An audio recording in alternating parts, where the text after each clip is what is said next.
স্বস্তির নিঃশ্বাস ফেলবে কর্কট রাশি মে 2024। আচার্য কুশ মুখার্জি, অ্যাস্ট্রোপামিস নিউমোলজি সেন্টারের পক্ষ থেকে বলছি। কর্কট রাশির অধিপতি গ্রহ চন্দ্র একটি রাশিতে 2.5 দিন থাকে। 2.5 দিন থাকে বলে এরা শুভ যোগ্য যত তাড়াতাড়ি তৈরি করে, অশুভ গ্রহের সঙ্গে মিলে অশুভ যোগও তত তাড়াতাড়ি করে। চন্দ্রের নিজস্ব কোনো শত্রু নেই, এটি একটি অ্যাডভান্টেজ। আবার চন্দ্রের কোনো শত্রু না হলে বুধের শত্রু চন্দ্র। শনির সঙ্গে চন্দ্রের সম্পর্ক মধুর নয়, বিষ যোগ তৈরি করে। বর্তমানে চন্দ্রদেব, আমরা যখন এই অনুষ্ঠান বলছি মে মাসের 1 তারিখ, তখন চন্দ্রদেব রয়েছেন মকর রাশিতে। কুম্ভ রাশিতে শনিদেব একা রয়েছেন। মীন রাশিতে বুধ, রাহু, মঙ্গল রয়েছে। মেষ রাশিতে শুক্র, রবি এবং বৃহস্পতি রয়েছে। বুধ বক্রী ত্যাগ করেছে। মেষে শুক্রাদিত্য যোগ তৈরি হয়েছে। কেতু রয়েছে হস্তা নক্ষত্রে কন্যা রাশিতে। গ্রহের বিন্যাস শুনলেন। কর্কট রাশির কথা বলতে গেলে আমরা বারবার বলেছি যে 2.5 দিন থাকে বলে চন্দ্রদেব একটি শুভ গ্রহ। 2.5 দিন থাকে বলে অনেক গ্রহের সঙ্গে তাড়াতাড়ি মেলে শুভ যোগ তৈরি করে।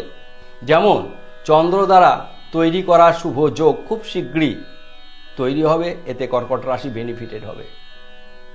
গজকেশরী যোগ, গজকেশরী যোগ নিয়ে আমি একটি এপিসোড বলেছি, আবার বলছি। গজকেশরী যোগ মে মাসে অনেকবার হবে। কেমন ধরনের শুভ যোগ? চন্দ্রের কেন্দ্রে অর্থাৎ লগ্ন, চতুর্থ, সপ্তম এবং দশম স্থানে বৃহস্পতিকে অবস্থান করতে হবে। তাহলে বর্তমানে চন্দ্র এবং বৃহস্পতি, চন্দ্রের চতুর্থেই বৃহস্পতি অবস্থান করছে। গজকেশরী যোগ অলরেডি তৈরি হয়ে আছে। এর অ্যাডভান্টেজ, জাত ব্যক্তি ভদ্র, নম্র, সভ্য এগুলি হয়, মানী হয়, জ্ঞানী হয় এবং ভালো কাজের সঙ্গে যুক্ত হয়। সম্মান বৃদ্ধি ঘটে। এতদিন যে সমস্যা, মান সম্মান, সিদ্ধান্তগত ভুল হচ্ছিল, তীক্ষ্ণ বুদ্ধির মাধ্যম দিয়ে সেই জিনিসটি তৈরি হয়। এরা সিংহাসন অধিকারও করে। সুতরাং সেটিও একটি গজকেশরী যোগের প্রভাব মে মাসে কর্কট রাশির জাতক জাতিকারা প্রবল পাবে। যেমন পাবে মীন রাশি, যেমন পাবে ধনু রাশি, ঠিক তার চাইতেও বেশি পাবে কর্কট রাশি। এবার আমরা কর্কট রাশির বন্ধু বুধ এই মুহূর্তে বক্রী ত্যাগ করেছে। কর্কট রাশির শত্রু বুধ। চন্দ্রের কোনো শত্রু নেই, বুধের শত্রু চন্দ্র। বুধ এতদিন বক্রী অবস্থায় ছিল। বক্রী গ্রহ স্লো কাজ করে, আস্তে আস্তে আস্তে আস্তে।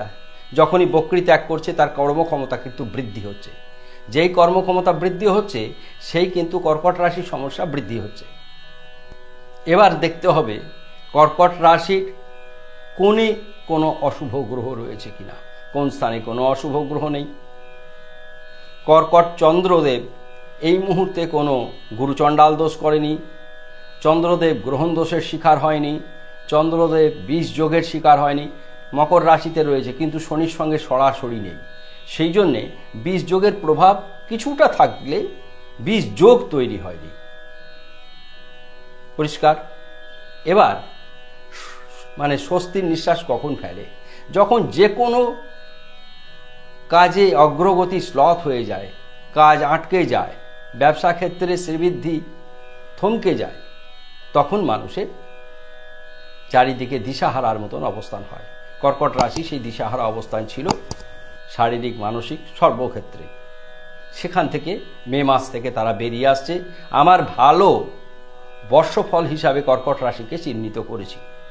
অনেকে প্রশ্ন করেন যে আমাদের কর্কট রাশি ভালো যাচ্ছে না, তারা জন্মকুণ্ডলী বিচার বিশ্লেষণ করিয়ে নেবেন। কর্কট রাশি হলে আমাদের রাশিফলের সঙ্গে আপনার জীবন বৃত্তান্ত মিলবে তা নয়। আমরা রবি রাশি ভিত্তিক এবং গোচর ভিত্তিক ফলাফল বিচার করি। আপনার জন্মকুণ্ডলিতে গ্রহণ দোষ আছে কিনা, জন্মকুণ্ডলিতে গুরুচণ্ডাল আছে কিনা, জন্মকুণ্ডলিতে কেমুদ্রমের মতন যোগ আছে কিনা, জন্মকুণ্ডলিতে কালসর্পের মতন অশুভ যোগ আছে কিনা, সেগুলো তো বলতে পারবো না। সেগুলো না বললে আপনার ভালো মন্দ কি করে হবে বুঝবো?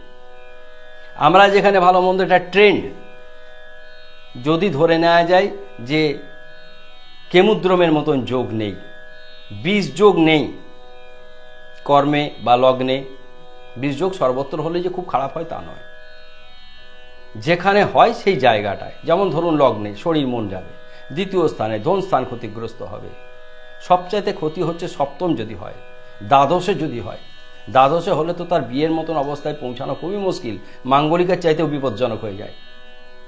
এবার আমরা অ্যাট এ গ্লান্স বলবো কর্কট রাশির, এবং কর্কট রাশির জন্য আমরা শেষে একটি টোটকা বলবো। কর্কট রাশির আর্থিক অবস্থান অত্যন্ত উন্নত হবে, সেই জন্য আমরা প্রত্যেকটি পয়েন্ট একটা একটা একটা করে বলবো। আর্থিক দিক অতি সচ্ছল হবে মে 2024-এ, শরীর অতি ভালো যাবে, মন ভালো, ধন স্থান শুভ, ভ্রাতাভগ্নী শুভ, মা বাবার শরীর ভালো যাবে না, শিক্ষা সন্তান শুভ, গুপ্ত শত্রু হ্রাস পাবে, প্রেম বিবাহ দাম্পত্য শুভ, সে শুভতেই ভর্তি। দুর্ঘটনা ঘটার বড় রকম ভয়ঙ্কর কোনো রোগ ব্যাধি হবার কোনো সম্ভাবনা নেই। চক্ষু সমস্যায় ভুগতে পারেন, কাজে ভালো চোখের ডাক্তারের পরামর্শ গ্রহণ করবেন। স্কিনের সমস্যায় ভুগতে পারেন, ভালো চর্ম বিশেষজ্ঞের পরামর্শ গ্রহণ করবেন। এগুলি হলে ভাগ্য অতি শুভ, কর্ম শুভাশুভ, ব্যবসা অতি শুভ, আয় বৃদ্ধি পাবে, উভমুখী আয় বৃদ্ধি পাবে। কিন্তু নেশাদ্রব্য থেকে সাবধান, কাউকে প্রতারণা করবেন না, কাউকে দ্বারা প্রতারিত হবেন না, কাউকে ঋণ দেবেন না, অর্থাৎ কাউকে টাকা পয়সা ধার দেবেন না মে মাসে, কারোর কাছে ধার গ্রহণ করবেন না, ঋণ গ্রহণও করবেন না, কেননা শুভ সময় যখন আসে ঋণের মতন একটি বোঝা নেবেনও না, দেবেনও না। সবাই আপনার বন্ধু মনে করবার কোনো কারণ নেই, এক্ষেত্রে সাবধান হবেন। যখন শত্রুর সংখ্যা কমে যায় আপনি আপনার কাজগুলি সুন্দরভাবে করতে থাকবেন। মদ্যপান করবেন না, নেশাদ্রব্য সেবন করবেন না, মিথ্যাচার করবেন না।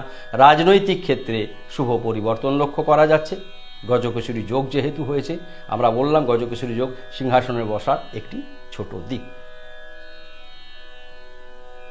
দুমুখী রুদ্রাক্ষ চন্দ্রের জন্য, অরিজিনাল রুদ্রাক্ষ নিয়ে এসে রুদ্রাক্ষ শোধন প্রক্রিয়া অত্যন্ত সুন্দর এবং ব্যয় সাপেক্ষ। দুধ গঙ্গা জলে ঠিকিয়ে গায়ত্রী মন্ত্রে রুদ্রাক্ষ শোধন হয় না। চন্দ্রের বিশেষ মন্ত্রে এবং মহাদেবের বিশেষ মন্ত্র ছাড়াও রুদ্রাক্ষের নিজস্ব মন্ত্র আছে, সেগুলি দিয়েই রুদ্রাক্ষ শোধন করতে হয়। এগুলো নিয়ে আমার শর্ট ভিডিও সেকশনে চলে যান, প্রত্যেকটি রুদ্রাক্ষের বীজ মন্ত্র রয়েছে। আপনাদের জন্য সবচাইতে শুভ বর্ণ লাল, হলুদ, সাদা এবং পিঙ্ক। অশুভ বর্ণ হচ্ছে নীল, ধূসর, কালো, খয়েরি। শুভ সময় সকাল 9টা 45 থেকে 12টা 56 সন্ধ্যা 7টা 2 থেকে 10টা 11। আপনারা প্রত্যেকেই যারা কর্কট রাশির জাতক জাতিকারা রয়েছেন তারা শিবের বীজ মন্ত্র করবেন, প্রত্যহ মহাদেবকে স্নান করাবেন। ওং ত্র্যম্বকং যজামহে সুগন্ধিম পুষ্টিবর্ধনম উর্বারুকমিব বন্দনাৎ নিত্যমোক্ষ্যমামৃতাৎ। শরীর ভালো থাকবে, মন ভালো থাকবে। আশা করি অনুষ্ঠান অত্যন্ত ভালো লাগলো। ভালো লাগলে সকল বন্ধুকে শেয়ার করবেন, সাবস্ক্রাইব করতে ভুলবেন না। ধন্যবাদ।